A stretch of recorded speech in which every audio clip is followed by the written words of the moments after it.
everyone, welcome to Unapologetic Media. You're watching the Journey Series podcast.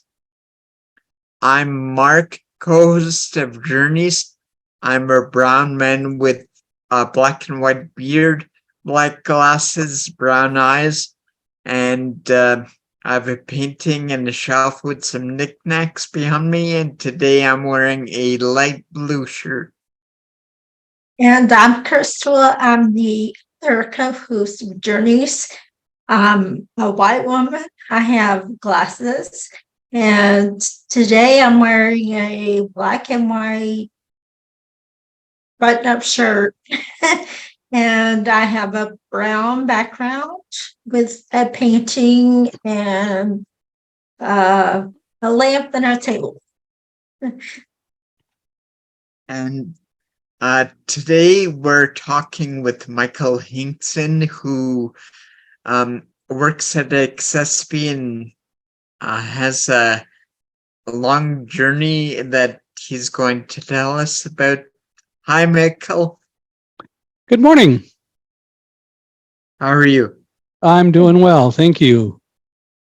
Great. So do you maybe want to introduce yourself, and go ahead and feel free to start wherever you'd like. I'm Michael Hingson. I also go by Mike. I don't care which. And I am in Southern California. I am 73 years old, and I'm sitting in my office. And for those who can see in the office, one of my favorite things, I have a gumball machine behind me about 6 or 7 feet, which is kind of fun.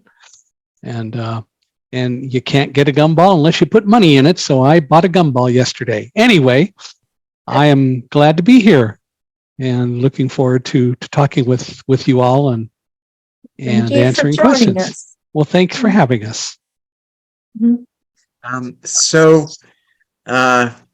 Michael or Mike, do you want to just go ahead and start as far back as you want to? I mean, tell us a bit about your background and your journey so far. You know, one of the things that I've learned over the years is that life's an adventure, and it's fun to look at it that way. There are challenges that happen to all of us, and there are times that are not necessarily so adventurous, but life is an adventure. So I was born in 1950. I was born in Chicago, Illinois. My parents, father had an 8th grade education. My mother had a high school education and was a beautician. My father was self-taught to a large degree in electronics and so on. And in those days, he and my uncle ran a shop that repaired televisions. Nowadays, you don't have TV repair shops. If a TV breaks, probably you're just going to replace it because it's cheaper. But back then, it was a lot cheaper to replace a tube or capacitors or resistors or whatever. And so there were shops that did that. And my father and my uncle Abe we called him, had a shop. And so when I was born 2 months premature and was given, as a story that is somewhat known among blind people, too much oxygen as a baby. And the result was that my retinas did not form properly and I became blind basically almost immediately. That was discovered about 4 months after I was born. And my parents were told by the doctors, you should put your son in a home for handicapped children because no blind child could ever grow up to amount to anything in society. And what's unfortunate about that is it still happens today. The view that we have of people who are blind or people with disabilities in general is still not one of inclusiveness or inclusion, even though everyone who has eyesight has a disability, which is your eyesight, and I'll talk about that in a moment. But the bottom line is that my parents said, no, you're wrong. He can grow up to do whatever he chooses, and we're going to give him that opportunity. And my parents did. Were they risk takers? I would say they were, because they allowed me to, when I was old enough to do it, walk around the streets of Chicago, the South Side. Not a lot of streets, but down to the candy store and other things like that. They kept an eye on me and my older brother, who could see. And so we were able to go around and do stuff. At the age of 4, I went to kindergarten in Chicago. And it was a kindergarten class that had actually been started for blind kids, because there were a whole lot of premature blind children born during the baby boomer era. It was enough that the actual age of blindness lowered by 2 years, from 67 to 65, so I understand it, during the baby boomer era, because there were so many children who were born who were blind. In any case, I went to kindergarten. I learned Braille. I remember using a Perkins Brailler when I was 4 and going to kindergarten every day. And then after kindergarten, my father was offered a job in California, so we relocated out here. And we've lived here, I've lived here off and on ever since. What happened was, however, I had to take kindergarten a second year because California kids started kindergarten at 5, and they wouldn't let me go into first grade, even though I had already had kindergarten. So it was kind of a little bit boring. I didn't get to do much because there was no Braille. There was no special information available for kids who were blind. And in fact, I don't think we learned anything about writing and letters in kindergarten. I don't recall that we did. I know we did drawing and stuff like that, or they did. I didn't. But anyway, went through kindergarten with Mrs. Barton, I guess it was. And then I went into first grade, second grade, and third grade, and did homework with my parents, who read assignments and so on to me. My father taught me how to do math in my head, so teachers could ask me to solve a problem, but I didn't show my work because I did it in my head. That generally wasn't a problem. It was when I went into high school. I'll get to that. But I did work in my head. But between third and fourth grade, it was announced that there were enough blind children in the Antelope Valley where I was growing up that they hired a resource teacher who would be teaching blind kids. So I was transferred from Yucca School, where I was going, which was like a bike ride away from my house, and I rode my bike to Yucca School or walked there between the two every day. But fourth grade, I bused across Palmdale to Tamarisk School and went there for the next 3 years. And Mrs. Hirschberger was the resource teacher, so I spent a period a day with her, the rest of the time in regular class. But I got Braille books back again and was now able to be involved in reading in class and so on, because I studied Braille with my mom over the summer to make sure that I was back up to speed somewhat. So I went through elementary school, went into high school, and along the way, before I went into high school, got my first guide dog, Squire. The thing about me is I never learned to use a white cane. But I knew my neighborhood. I knew how to get around. I learned that all very well. But going into high school was a little different. And so the result was that we were able to arrange for me to get a guide dog. And I used Squire in high school and then in college. I went to college. I got a master's degree in physics, a secondary teaching credential. I worked at the campus radio station and participated in various campus activities. Along the way, in 1972, I was invited to join an organization called the National Federation of the Blind. And like a lot of people, kind of resisted. I don't really need to be involved in that. But the person who invited me was pretty persistent. And eventually I decided I'd go to a meeting, and I found it interesting, and I joined. 2 years later, I was at the national convention at the Palmer House in Chicago, Illinois, when Kenneth Jernigan, the president, talked with me and talked about a guy named Ray Kurzweil, who the Federation had become involved with, and Ray had developed a machine that would read print out loud for blind people. And he needed money to finish perfecting the machine, so the Federation decided to work with Ray because his technology actually worked. And what we decided to do was to create a project where 5 of these machines would be purchased, put around the country for people to use. And they needed to hire somebody when the project was ready to start. They needed to hire somebody who would travel around the country, observe people using the machines, teach people to use the machines, write training curriculum, sometimes repair machines, basically do all the day-to-day work, and at the end write up a series of recommendations about what the machine needed to make it a full-fledged real production device. And Dr. Jernigan wanted me to be that person. So I said that I was interested, and when the project would come up, then if it all worked out, then I would do the job. Well, it was another 2 years, now 1976, before the funding was all in place. Foundations agreed to fund it. And the bottom line is that the project started, and I literally lived out of suitcases in hotels for 18 months and then went to work for Kurzweil. So after the project was over, I joined Ray and moved full time to Boston. Actually, I lived in a little town near East Boston called Winthrop, Massachusetts, but went to Kurzweil.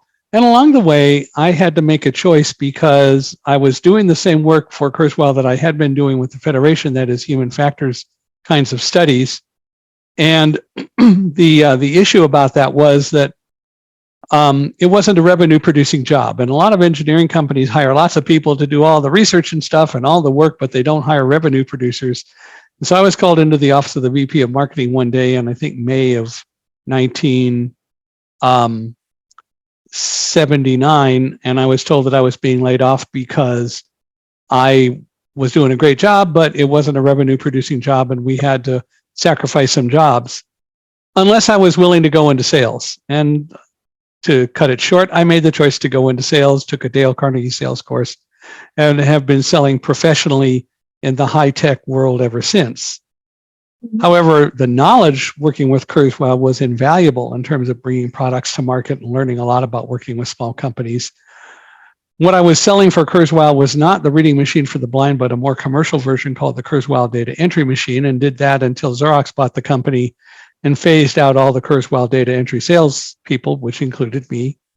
And then I had to go looking for a job, and I already knew that the problem for blind people and for other people with disabilities in getting jobs is that, and was that, people didn't care about whether you could do the job or not. All they cared about was you are disabled compared to them, and we're not going to hire you.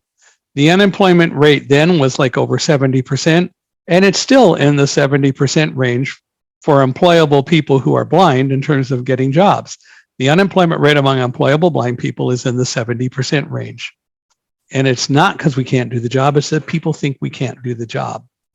And that is an attitude that needs to change. I mentioned disabilities before, and I said that sighted people had a disability, and your disability is your eyesight. Thomas Edison invented the electric light bulb in 1879. If you describe the light bulb in terms of the Americans with Disabilities Act, the electric light is simply a device that allows light-dependent people to be able to function and see in the dark. It covers up your disability by providing light when it otherwise wouldn't naturally be available. It doesn't mean that you don't have a disability still. It only means that because electric lighting and all the various technologies surrounding that are so all-pervasive that for the most part, the disability of light dependence is covered up. But make no mistake, the disability is still there. I was in a hotel in March when we lost power in the hotel, and people were frantic because they suddenly couldn't see. Didn't bother me a single bit. Yeah. And that's the kind of thing that we've got to get the world to address. And it's hard because there are certainly much fewer blind people than there are sighted people. And so it tends to be a really significant issue that we deal with a very low incidence disability. And people, rather than adopting an inclusive mindset, just think, well, you're just not as capable as I because I can see and you can't. And one wonders where the real capabilities lie. In any case, I went and I couldn't find a job, even had job interviews canceled in 1984, late 84. By that time, I was married. I had been married in 1982 to Karen Ashurst, now Karen Hingson, who also was a woman who had a disability. She was in a wheelchair. She had been in a chair her whole life. So, as I love to say, she reads, I push, worked out well.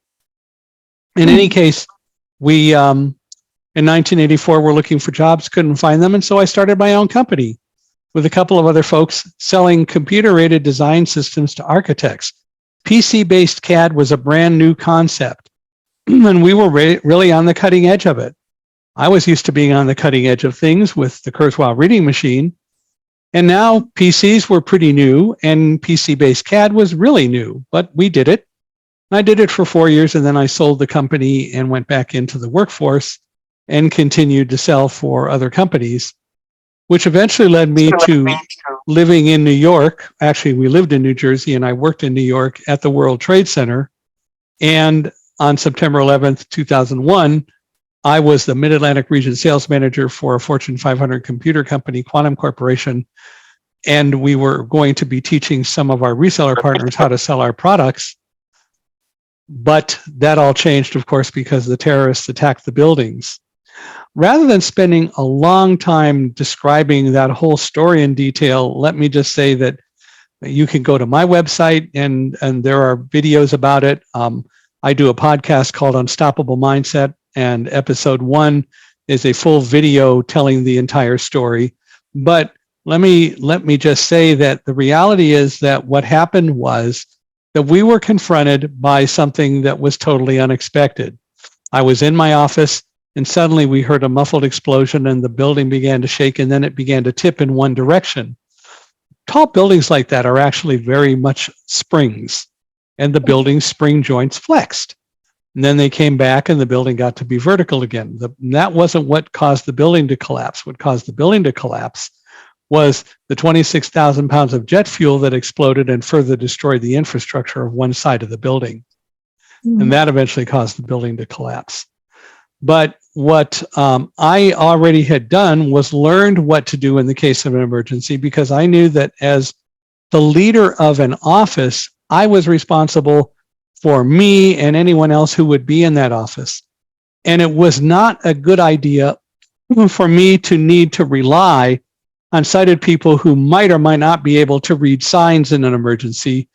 The only way to really have the skills, or not the skills, but the tools to work in an emergency is to know what to do in an emergency. So I spent a lot of time learning all about the World Trade Center, learning what to do in an emergency, talking to port authorities, police and fire people, learning about all the escape routes, learning where everything was in the World Trade Center for that matter, because from time to time, customers would need us to come, customers in the World Trade Center. I needed to know how to get there or take them out to lunch or whatever. As a leader, I needed to be able to do that just as well or better than any other leader of any other office, which meant I needed to know how to do that stuff. And that's, in fact, what I learned to do.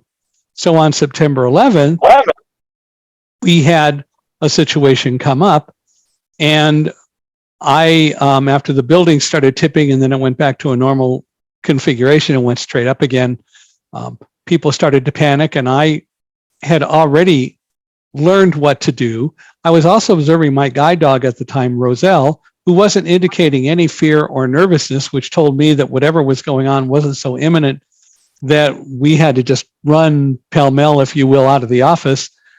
So I finally got people to focus. I had a colleague, David Frank, from our corporate office in California in for the seminars we were going to be doing.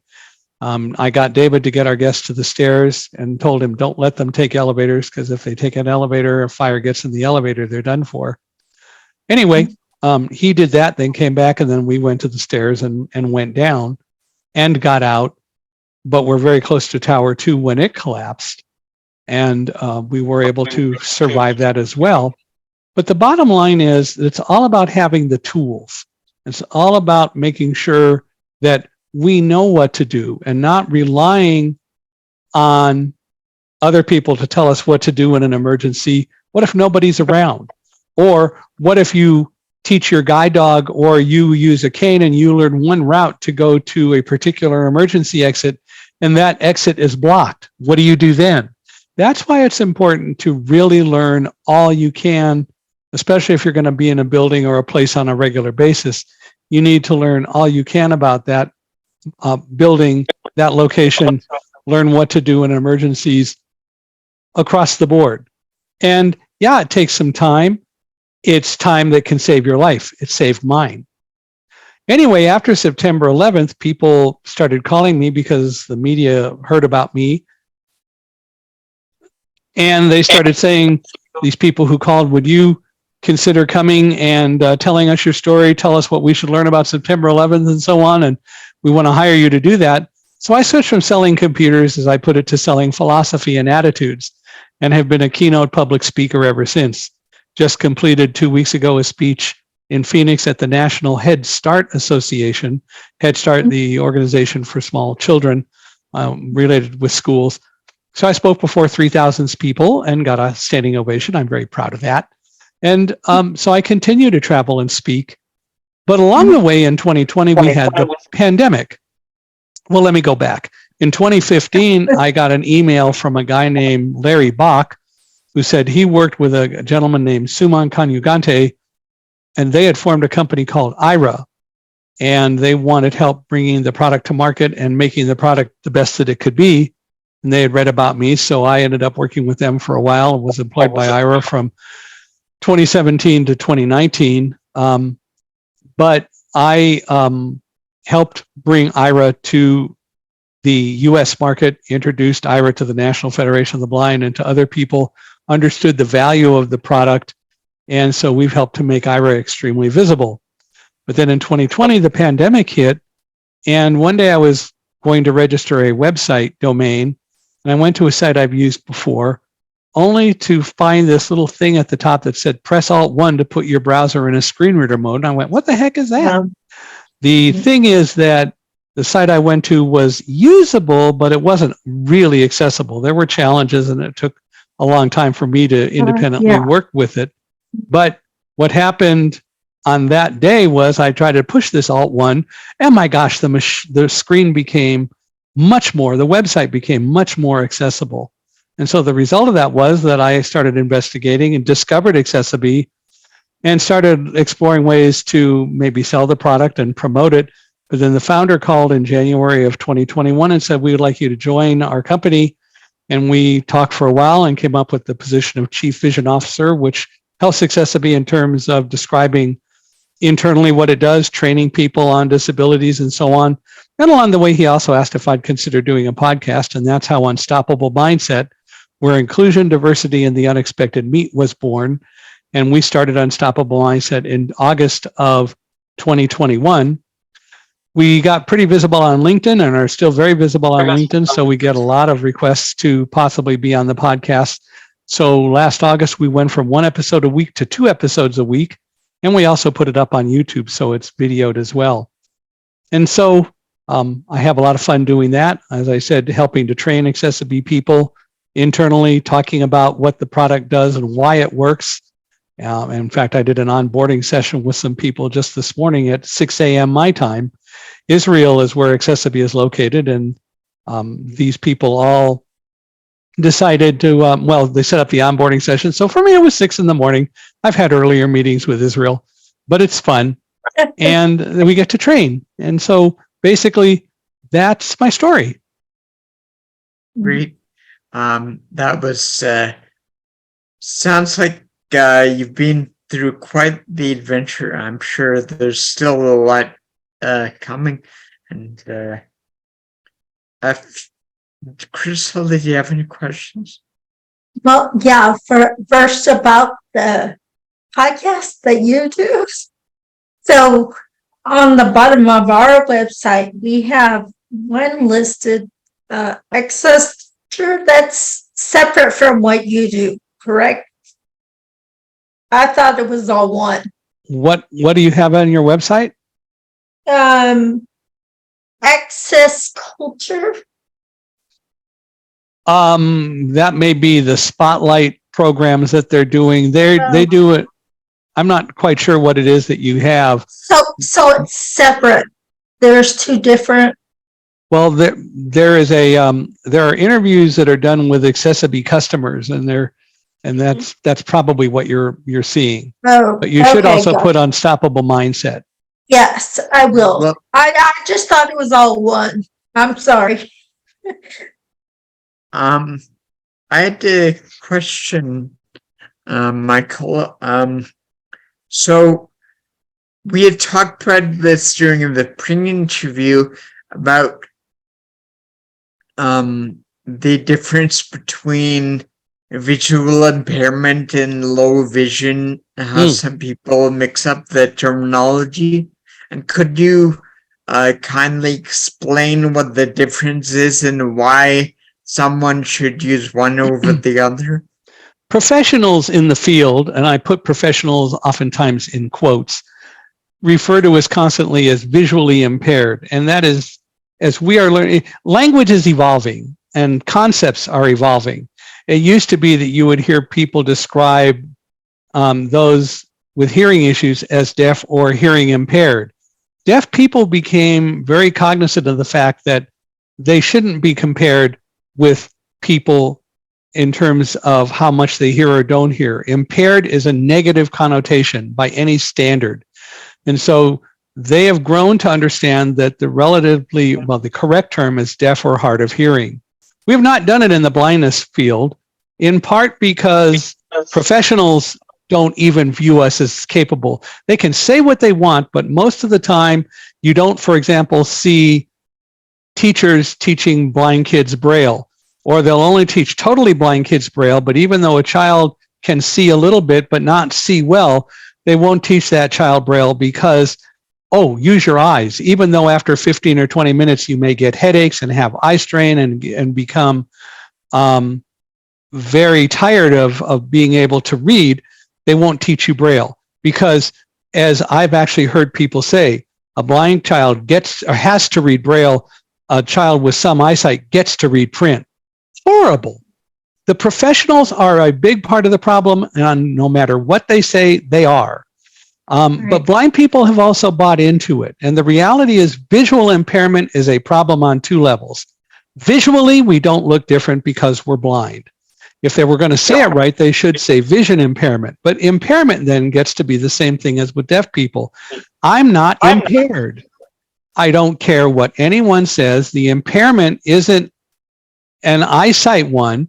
It's a low vision or blind one, but not impaired. We've got to get the negative connotations out of society. And so the appropriate thing to say is blind or low vision and leave it at that. But to talk about me being impaired, you call me impaired because I'm visually impaired, that has connotations across the board. Get rid of the term. Blind or low vision is the appropriate term to use when describing me, who happens to be totally blind, or someone who may have some eyesight. But the reality is most people with enough, if you lose enough eyesight that you have to use alternatives to true eyesight to accomplish things, whether it be very large print, which will cause you to read slower, magnification devices, or other kinds of technologies to be able to do things, you really ought to learn blindness techniques. That is the techniques that a totally blind person uses, because you will find that those very same techniques may help you and may save your life someday. And there are thousands of stories of people who grew up not getting to learn Braille, who totally today regret that was never offered to them. And now they try, and it's of course a lot slower and more difficult process. But the reality is blindness isn't the problem. It's societal attitudes that are the real issues that we face. For sure. Yeah. Yeah. And We talked with a guest several months ago who reflect the same what you're talking about, medical professionals saying, oh, you have, some form of autism and you cannot speak right now. And until we get it figured out, let's not give you tools to use to be able to communicate what you can't do, what you can't communicate right now. Instead, let's just not give you anything and make you feel more alone. You know, I would say give them the communication skills they need until they get to that point. Well, look at what we see today. What is a TVI? Do you know? No. No. TVI is teacher of the visually impaired. That's what the professionals in the field call them. They continue to promulgate bad terminology. TBLV, teacher of blind and low vision, would be more accurate, and it gets rid of the negative connotation. The bottom line is words matter. And I gave a speech last year, and at the end we had a time for questions and answers, and someone who was watching remotely came on and said, well, I am visually impaired and that's all there is to it. And I said, no, you're not. You're low vision if you are not totally blind. No, I'm visually impaired. That's what they say. And that's the problem. We buy into it too, but the words matter. We see it in so many arenas. We see what people say about people who happen to be black as opposed to what they used to say. We want women to be called women and girls are girls, and there's a difference, although I think that tends to blend a little bit. But any number of different groups have recognized the negative terminology that's been associated so often with them. And that is true with us, and we need to get over it. Blind and low vision is the appropriate terminology to use and get rid of the negative connotations. And the experts, or who think they're experts, really need to become part of that solution, not continue to be part of the problem. Exactly. And isn't it true that a lot of times the experts are the ones without any disability whatsoever? Well, I mean, we've discussed everyone has disability. Maybe there's problems with that word, but I mean, well, in the sense that... But no, there aren't. No, there aren't. And here's why. We have no problem changing the definitions of words.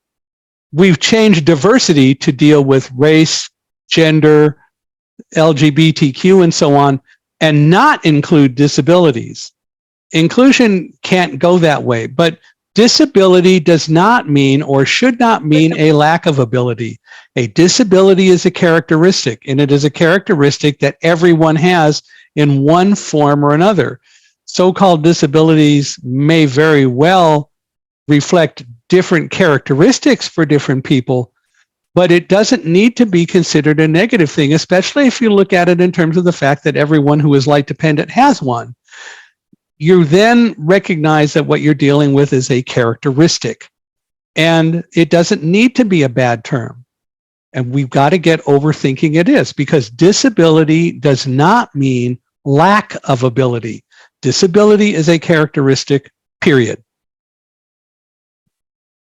Well, I think people get confused by the beginning of it, the root of it.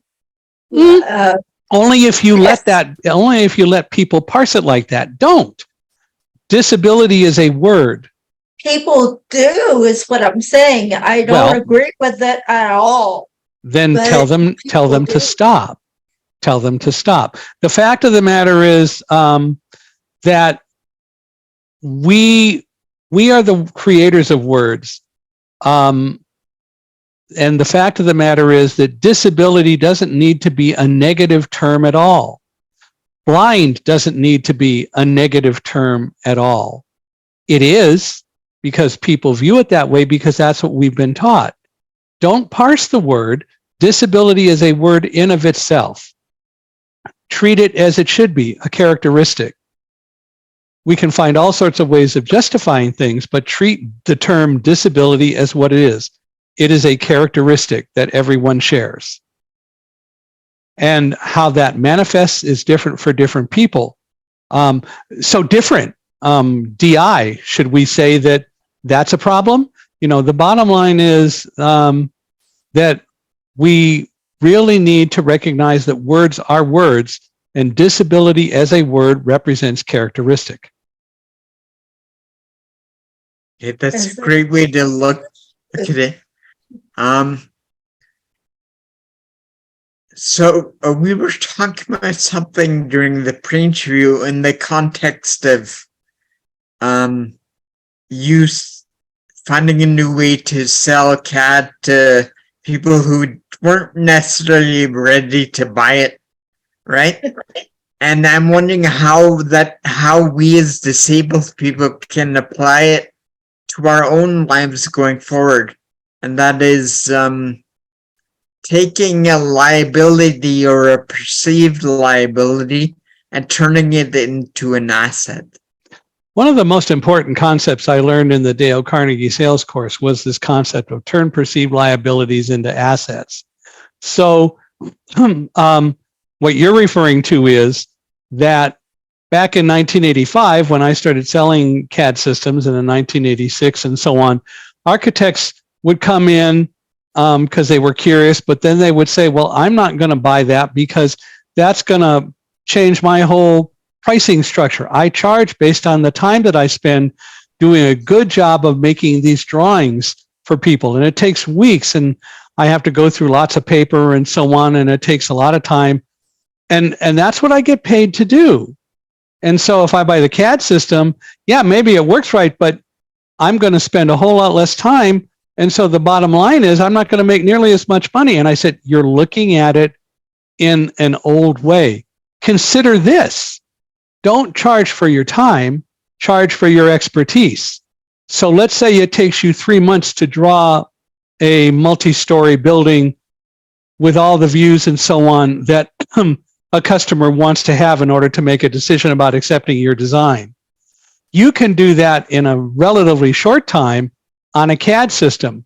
Bring the customer in, show them the views, and they can say, I don't like that. Can you change that? Change it on the fly if you can. Show them all of that. Or if you need to go back and work on it alone, do that. And it won't take you nearly as much time.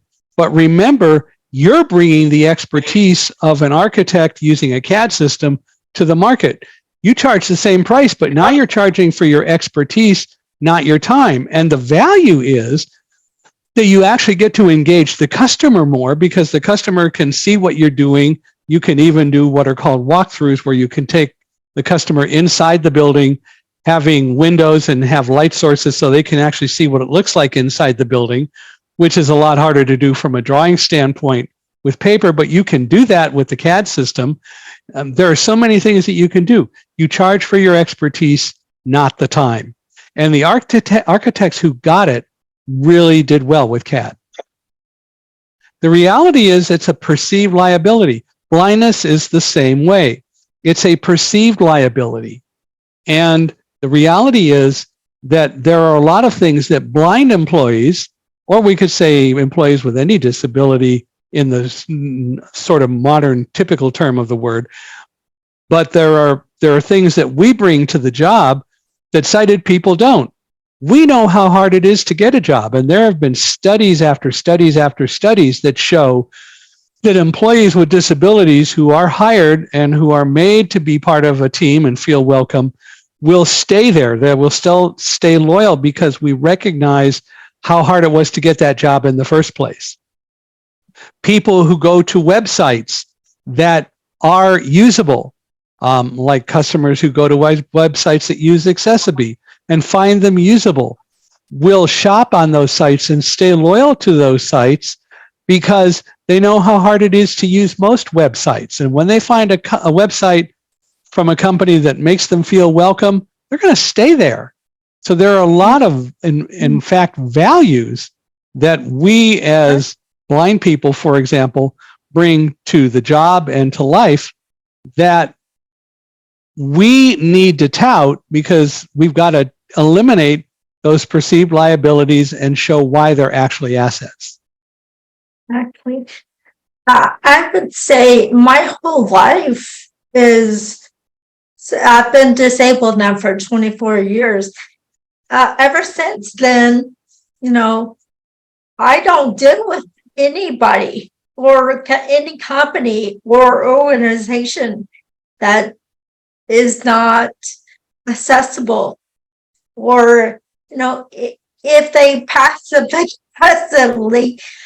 have it stated that they are, but they're really not, where you have to bend over way backwards to get it accomplished, then Well, I don't.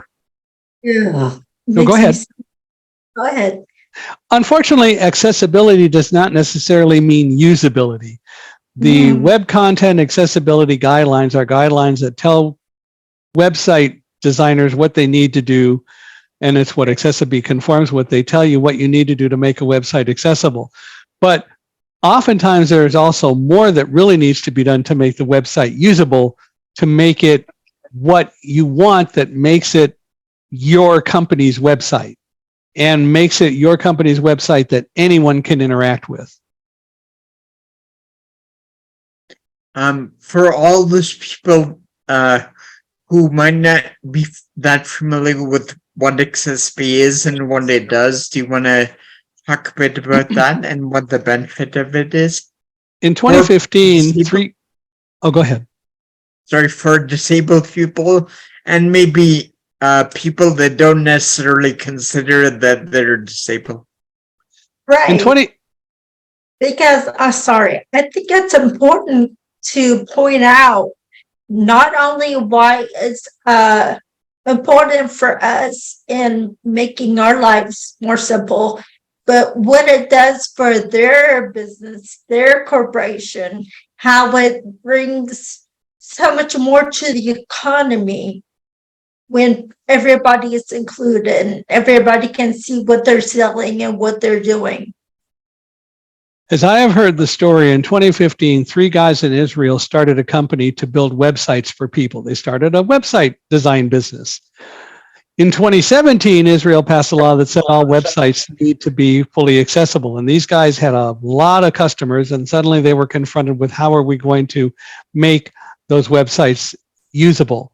And so they went, they had a lot of software knowledge, and they went to their knowledge store and decided to create a product that could sit in the cloud that could, when given the opportunity, look at a website, compare the website with the web content accessibility guidelines to see what already was good and what wasn't good, and then transmit codes not to the original website, but rather to browsers that are using the website that would introduce the accessibility that wasn't already on the site.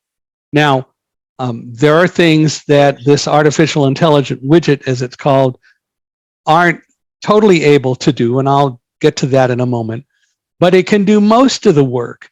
And in fact, they were able to deal with the websites of all of their customers, and they created this company called accessiBe, ACCESSIBE, capital B, ACCESSI, capital BE, that allows anyone to subscribe. And at one level, it's like $500 a year if you've got a website under 1,000 pages and it's not very complicated, which most websites fall into that category. And what happens is that accessiBe looks at the site, and then if I go to that site, I hear that message, put your browser in a screen reader mode button, which is what it does today.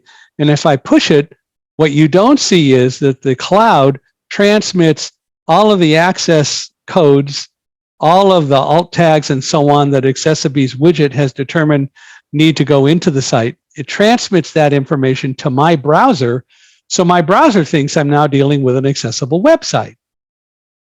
And so what won't it do?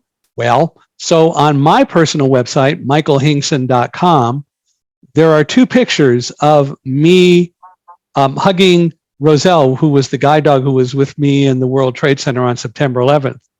One of them we coded with an alt tag that says Mike hugging Roselle. The other one we didn't do anything with. And when accessiBe analyzes that second picture, it says, when I activate accessiBe, it says, man in black sports jacket hugging yellow Labrador retriever, which technically is correct, but from an accessibility and totally usability standpoint is not what I want it to say. But we leave it there because the widget doesn't know how to get the information at this point to describe it as Mike hugging Roselle. So we use it as a contrast to show the difference between what accessiBe does and the ability that I have to put in an alt tag on a picture. On the picture where there is no alt tag, where accessiBe comes up and says man in black suit jacket hugging yellow Labrador retriever, if I don't do anything with that and I don't activate accessiBe, I may hear my screen reader say graphic, and that's all it will say.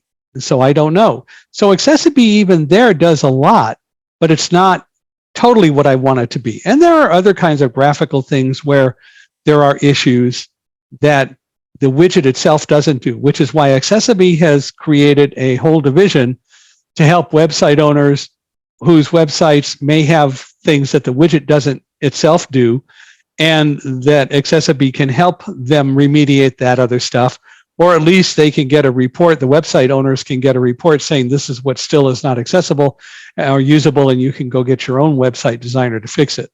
But accessiBe is a full company that does make websites more usable for blind people, but not just blind people. If you are, for example, a person with epilepsy, you can go to a website using accessiBe and activate a profile, especially if, like a lot of websites, there are blinking elements that are designed to attract your attention and with eyesight to something on the page. A person with epilepsy can activate a profile that will stop those elements from blinking, which can cause them to go into seizures. And there are a number of different kinds of profiles. Not everything is there. We haven't really addressed the issue of people who are deaf or hard of hearing, in part because audio captioning is not something that can be automated, and there are services that can, not audio captioning, I'm sorry, closed captioning for videos. Yeah. There are people that do that well. accessiBe has not concentrated on that. accessiBe has not concentrated as much on audio descriptions of videos, but those are the kinds of things that will come in the future. And there will be more ways to do it. And frankly, some artificial intelligence may help with that in the future. Not today totally, but it's coming. And that's all part of what makes this whole thing very exciting, and why accessiBe is really on the forefront and the bleeding edge of a lot of this, because it is keeping up with it, and it is doing its best to make sure that full inclusion is provided with all the different profiles that it provides. So anyone that goes to any site that uses accessiBe, and there are over 191,000 of them now, can at one point on their page, see a menu where you can go in and look at the various profiles. If you are a person with a website, you can go to accessiBe, accessibe.com, and you can click on a link that will allow you to do an audit of your own website, and it will tell you what's accessible and what's not in English so that you can understand it. That's great, and we're grateful for the work that the accessiBe is doing, and the ability to partner with you and accessiBe, and making the world a bit more accessible for everyone. Is it on your site? Yes. Yes. There you go. See, I wanted you to say that. We've been so amazed at all the, so when we first started this is still pretty new for us. But when we first started it, one of the very first things that, of course, we talked a long time about the different things that I had seen and different things that I could not access and things like that. And I wanted to make sure that any disability was able to access our website and find those resources for any disability.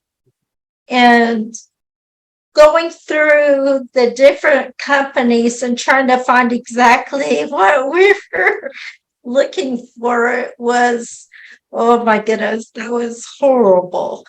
But I was so excited the day that I discovered accessiBe. I was like, Mark, we gotta look at this. And I was just so impressed with all the things and that you guys were doing, and that it was disability led, and so you were able to bring forward so many different perspectives from a disability standpoint. And I feel like when there's people that can share experiences, you make a much better company like that. It's interesting that people that don't address the issue of accessibility and usability on their website are leaving out, according to the Center for Disease Control, 25% of all Americans, because the number of people, well, the percentage of people with disabilities, as we normally define it in this country, is 25%. Do you really want to lose 25% of your potential business, or do you want to address it? And also, making your website accessible will help in your search engine optimization as well. And so it's important to do that stuff.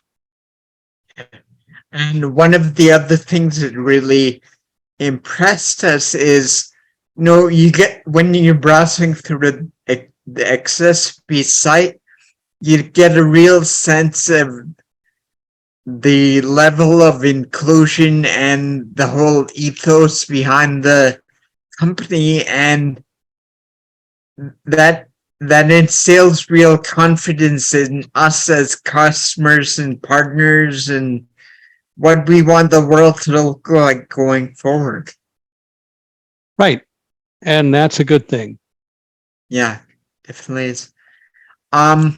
So what do you see as the next big frontiers in terms of accessibility, technology-wise, and then accessibility on a general level as it pertains to the general public?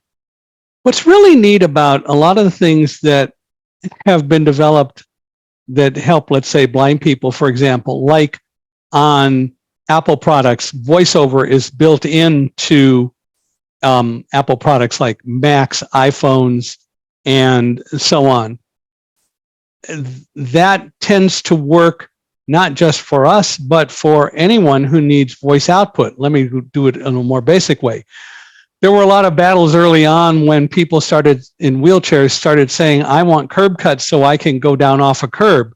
And there were a lot of arguments about that, but curb cuts are in. And oh, by the way, anything that has wheels can now go up and down curbs, because like baby strollers or whatever, because there are curb cuts. The reality is a lot of the things that we need would be useful for other people. I'm still amazed that while VoiceOver is on all Apple products, that Apple isn't doing more to promote or encourage the use of VoiceOver in automobiles more than it does, because we're seeing people go to touchscreens so much, which makes them unusable for me. But more important, it means that if a driver is going to interact with those touchscreen devices, you got to look away from driving to be able to touch the screen. And maybe you can do it quickly, but why should you need to do it at all when there is a way for you to hear it when you're interacting? And so there are things that could be done. I think that in general, it will take time, but we're going to find that a lot of the tools that we need can be just as easily used and made more general and less expensive for other people who have eyesight and other things like that. I think that one of the big things that's going to happen, no matter what the negative connotations are, is that this whole concept of artificial intelligence is going to enhance a lot of things. And yeah, they're going to be bad actors, but the number of good actors will far outweigh the bad actors. And we're going to find a lot of ways that technology can be used to help develop better technologies and more usable tools for all of us to use. So I have a question I want to pick your brain about. Of course, the difficult topic of, people arguing that AI is going to take over and harm things and people are going to lose jobs and stuff like that. But if you look at it from a disability perspective and the kind of things that it brings forth for us, and also the fact that a wide range of the population is disabled, and there's going to be a lot more, what can you say about that? Well, we always hear about everything is going to take our jobs away, right? One political faction has said we shouldn't let so many foreign people in because they're going to take our jobs away. A lot of the times the jobs that they're taking are jobs that people in this country won't apply for or don't apply for. But the reality is that the more of this we do, the more jobs will also be created. It may require or mean that there will be a shift in exactly the kinds of jobs that we have. But AI isn't going to take over. AI doesn't have a consciousness yet. It might someday, but it's not going to be the end of the world. We, like it or not, I actually had this discussion with someone this morning who's going to come on Unstoppable Mindset, my podcast, accessiBe's podcast. What we find is that the reality is that we are going to be evolving and adapting. We always talk about change being all over the place, but then we hate change. We've learned to fear it, and we need to stop learning to fear change. Change is all around us. Change is always going to be with us. And philosophically speaking, there's nothing wrong with change. We need to be open to it. And we need to also remember our past so that we don't make the same mistakes as the changes occur. But change is going to be all around us, and AI is going to offer a lot of great tools. Yes, some kids will try to plagiarize papers and not do their own writing when instead they use Chat GPT or something like that to write their papers. How does a teacher deal with that? The teacher has to change. Student, come up here and tell me about your paper. Defend it. Yeah, that's going to take some time, but you're going to find out what the student really knows and doesn't know. There are a lot of ways to deal with a lot of these things. And so the fact of the matter is that we've got to stop fearing change, and we've got to stop saying that even things like AI are bad things. It's only bad if we allow it to be bad. And if it's doing things that we don't want, then we need to start teaching people to have a little bit better moral compass. That we have control over. Right. Or building in protections that prevent that sort of activity. Well, we hope that we are, and we hope that will continue. But the point is that we shouldn't fear new things just because we don't necessarily understand them. Learn to understand it. It doesn't matter how old you are. Learn to understand it. And I find those kind of conversations often arise from people who don't like change. But I would argue that, unapologetically, we are a innovative species. We'd like to try to make things better and advance in society, and if that means that we also have disabilities going forward, so, it is so frustrating to be on both sides of knowing that people don't want change, but also, you also know that humanity needs to change.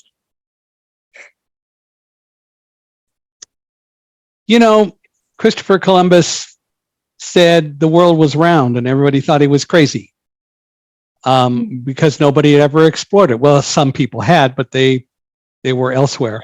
But the bottom line is that he said the world was round. He said, I can go sail and not fall off the edge of the earth, and did. It was change. We've got to get over this idea that change is a horrible thing, especially since we all say that change is all around us, but then we don't want to embrace it. Right. It's like after September 11th, people said, we got to get back to normal.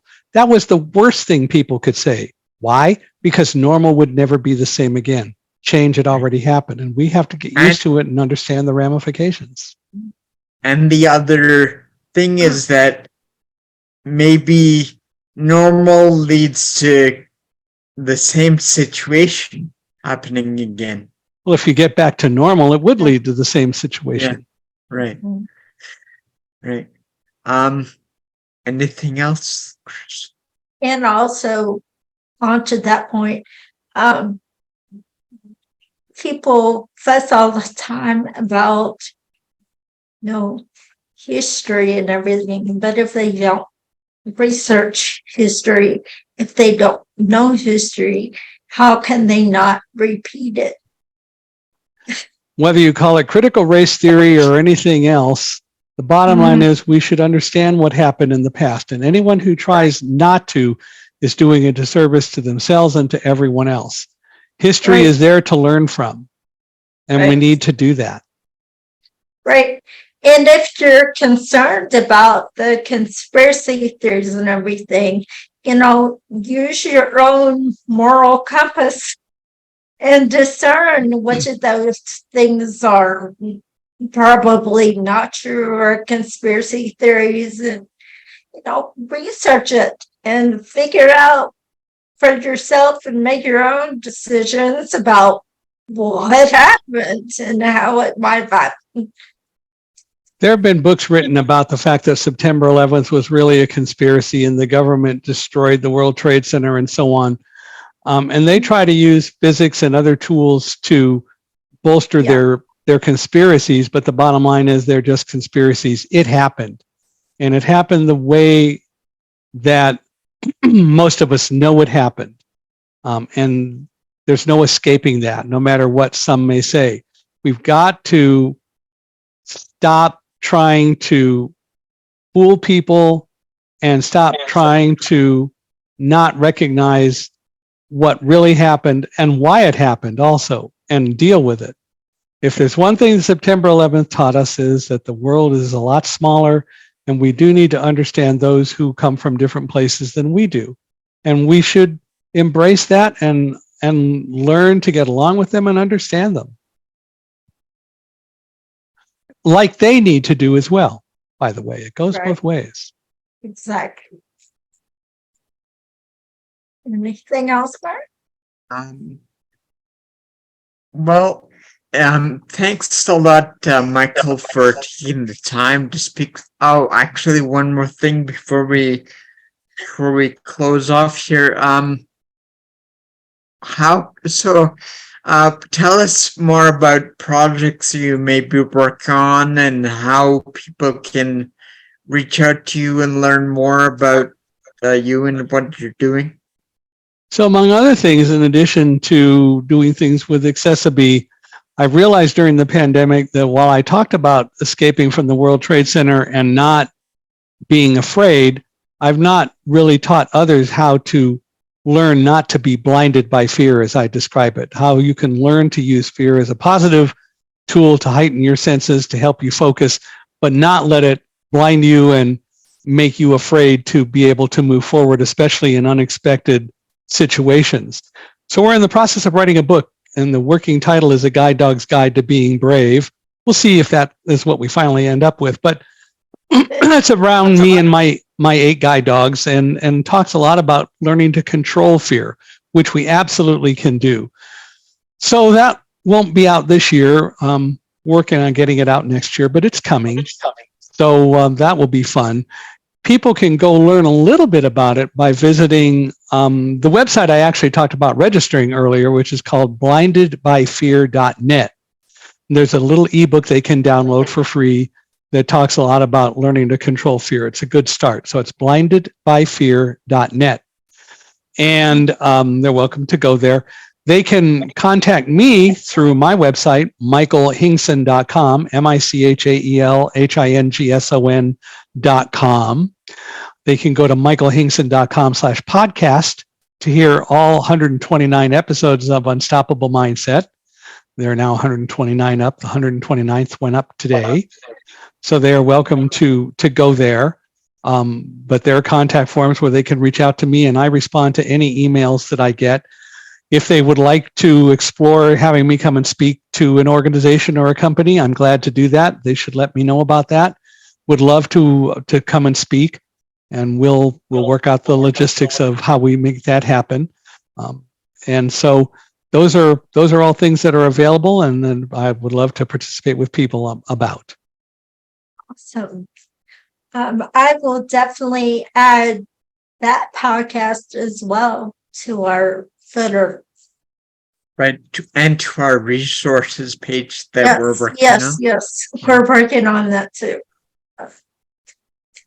Well, thanks again, Michael. It was great to hear from you.